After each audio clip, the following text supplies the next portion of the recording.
Just before dawn, encrypted military radio channels crackled with urgent chatter. The air was thick with tension as news broke. A massive explosion had erupted 70 kilometers west of Moscow, sending shockwaves through the Russian command structure. In the stillness of the early morning, the city's suburbs were unaware that history was unfolding just beyond the horizon. The Koltsovoy pipeline, a vital artery for Russia's southern war effort, had been struck.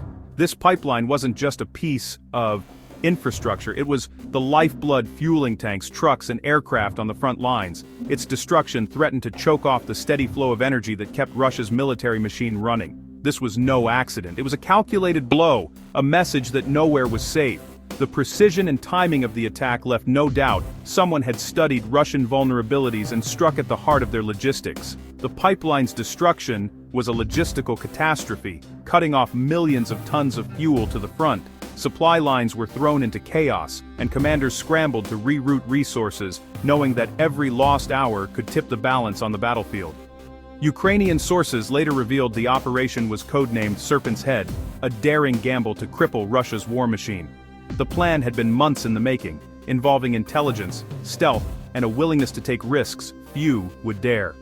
Russian state media scrambled, first silent, then blaming a technical malfunction.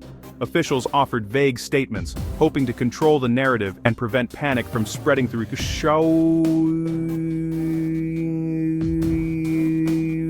but satellite images and videos told a different story.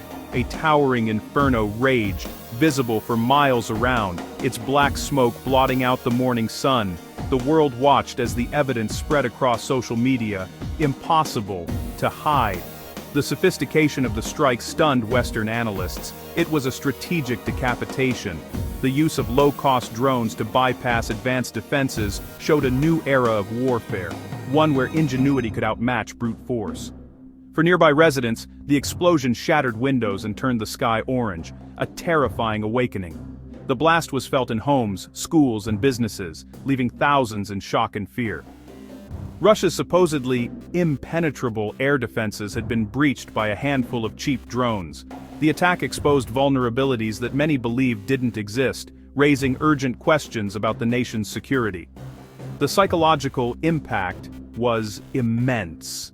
The illusion of a distant war was gone. For the first time, ordinary Russians felt the conflict's heat, not as a news story, but as a threat to their own safety. The event brought the conflict home in a way propaganda never could. The contrast between official slogans and the reality outside was stark, forcing many to question what they had been told. The war was no longer a distant echo, it was now a fiery roar on the Kremlin's doorstep. Sirens wailed through the night as emergency crews raced to contain the disaster, their efforts watched by a city in disbelief. The scale of the damage would take months, if not years, to repair. The economic and strategic costs were staggering, and the scars left behind would serve as a constant reminder of the attack. The message was clear: the war had arrived in Russia itself. For millions, the sense of invulnerability was shattered, replaced by a new and unsettling reality. Nowhere was truly safe anymore. Just 3 days before the world would witness a dramatic shift in the conflict, Kyiv was subjected to one of the most relentless and devastating Russian missile barrages since the very beginning of the war. The city's skyline, once a symbol of resilience, was lit up by the fiery trails of incoming missiles, each explosion echoing through the night and shaking the hearts of its residents. Hypersonic and cruise missiles rained down indiscriminately, slamming into residential neighborhoods and turning once vibrant communities into fields of rubble. The devastation was immense, with entire apartment blocks reduced to twisted metal and shattered concrete. Emergency workers and volunteers raced against time, searching for survivors amid the chaos, while the toll of civilian casualties mounted with every passing hour. Despite official Russian statements insisting that only military targets were struck, the grim reality on the ground told a different story, one of terror, destruction, and the deliberate targeting of civilian life and infrastructure. The aftermath was dire. Power and water outages swept across Kyiv, plunging thousands of families into freezing darkness as the harsh winter approached. People lined up at public pumps for water, and entire neighborhoods huddled together for warmth, their lives upended overnight. Yet, instead of breaking Ukraine's spirit, the attack only strengthened it. Communities rallied together, waving their flags amid the ruins, volunteering for aid efforts, and supporting one another through the darkest hours. In the war rooms beneath Kyiv, Ukrainian military intelligence weighed their options. Rather than respond with immediate retaliation, they chose a different path, one that required patience, precision, and strategic thinking.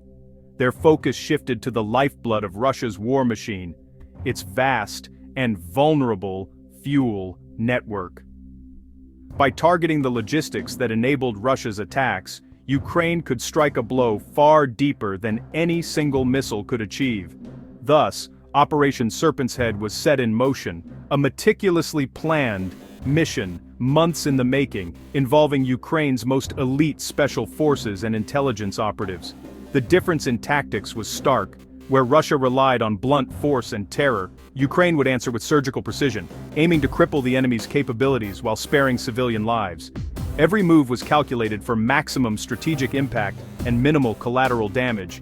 Ukrainian analysts monitored real-time footage, ensuring each strike hit only its intended target. The Kremlin, confident in its overwhelming power, had gravely underestimated Ukraine's resolve, ingenuity, and ability to adapt under pressure.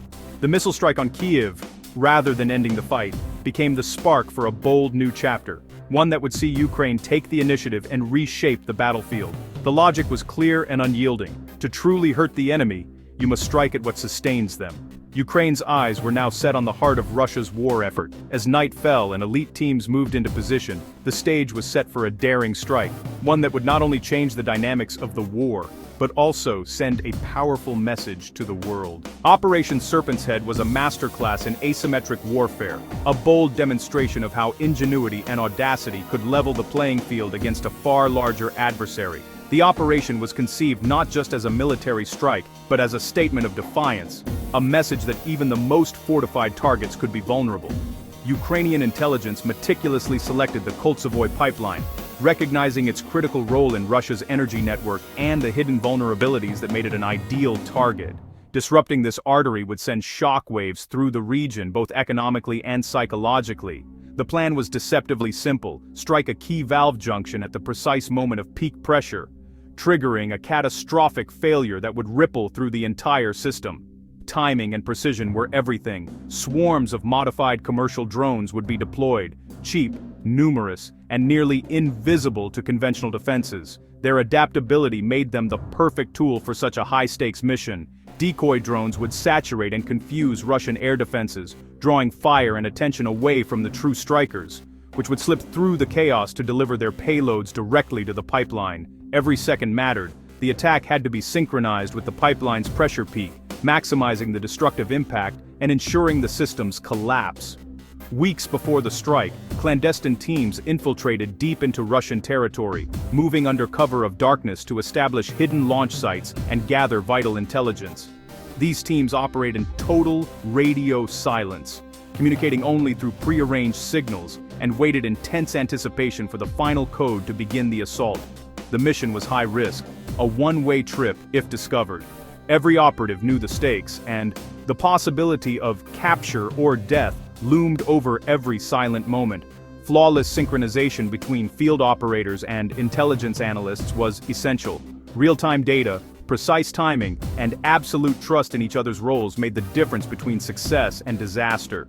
In the end, the plan turned Russia's own infrastructure into a weapon against itself, exposing the vulnerabilities hidden beneath its surface and sending a powerful message to the world.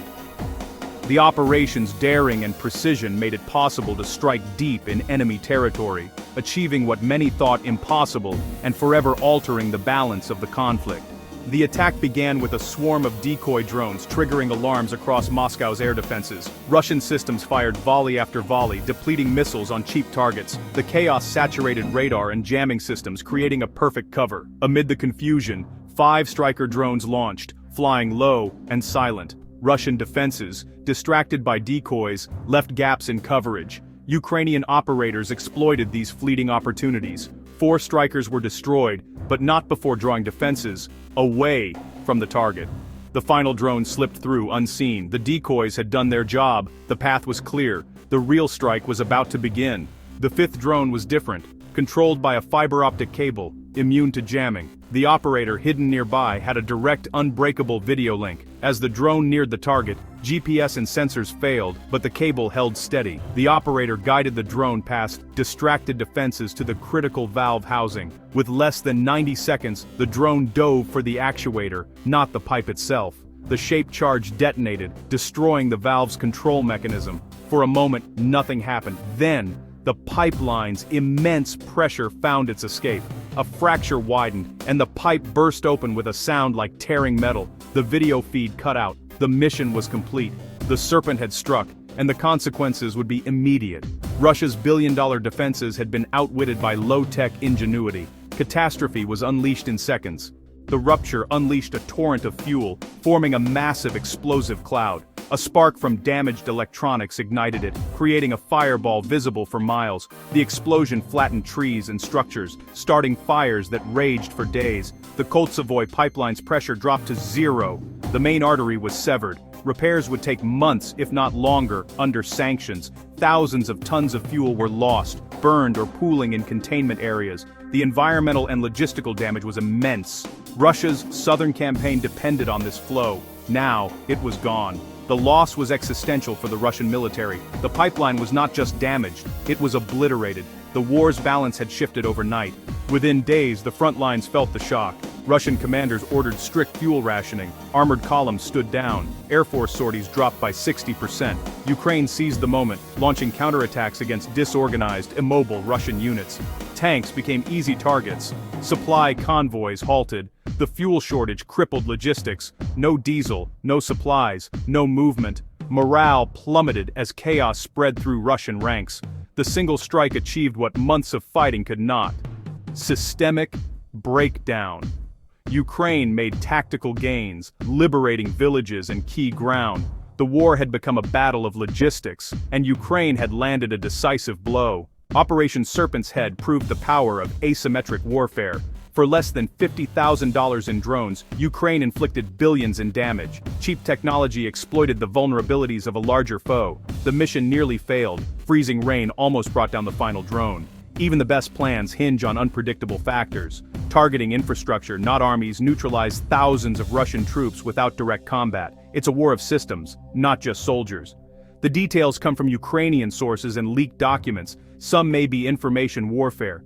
The explosion and its effects are confirmed, but the full story may never be known. Verification is key in the fog of war. Still, the strategic logic is undeniable. Logistics are the true center of gravity. The Koltsovoy strike is a signpost for future conflict. If critical infrastructure can be destroyed by cheap drones, what is truly safe? Military planners must rethink defenses. The advantage now lies with the attacker. This could usher in an era of infrastructural warfare, fought by targeting vital systems. Escalation is a risk. How will Russia respond? The democratization of destructive power changes everything. Ingenuity and risk-taking now rival vast arsenals. The lessons from this strike will shape warfare for decades to come.